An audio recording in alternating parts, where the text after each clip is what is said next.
मी रयत शिक्षण संस्थेचा पश्चिम विभागाचा अध्यक्ष आहे, चेअरमन आहे. त्याच्यामुळं रयत शिक्षण संस्थेच्या ज्या काही गोष्टी होत्या त्या संदर्भात साहेबांची आज माझी भेट झाली आणि संपूर्ण पश्चिम विभागाची जी काही आमची रयत शिक्षण संस्थेच्या शाखा आहेत त्यांच्या एकंदर सगळ्या प्रगतीसाठी त्यांच्या विद्यार्थ्यांच्या हिताच्या अनेक गोष्टी होत्या. त्या संदर्भात मी आज साहेबांकडे आलो होतो. काल मला साहेबांच्या कार्यालयातून फोन आला होता, कारण आता वर्ष संपतोय आणि 25 सुरू होतंय आणि त्या दृष्टीने रयत शिक्षण संस्थेने काही गोष्टी राबवायच्या ठरवल्या होत्या. त्यामुळे काल मला 10:30 वाजताची वेळ पवार साहेबांनी या ठिकाणी दिली होती. मी रयत शिक्षण संस्थेचा पश्चिम विभागाचा अध्यक्ष आहे, चेअरमन आहे.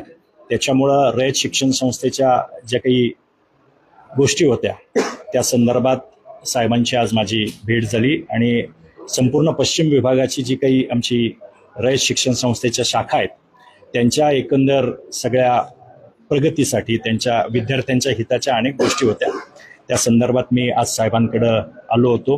काल मला साहेबांच्या कार्यालयातून फोन आला होता, कारण आता वर्ष संपतोय आणि 25 सुरू होतंय आणि त्या दृष्टीने रयत शिक्षण संस्थेने काही गोष्टी राबवायच्या ठरवल्या होत्या. त्यामुळे काल मला 10:30 वाजताची वेळ पवार साहेबांनी या ठिकाणी दिली होती.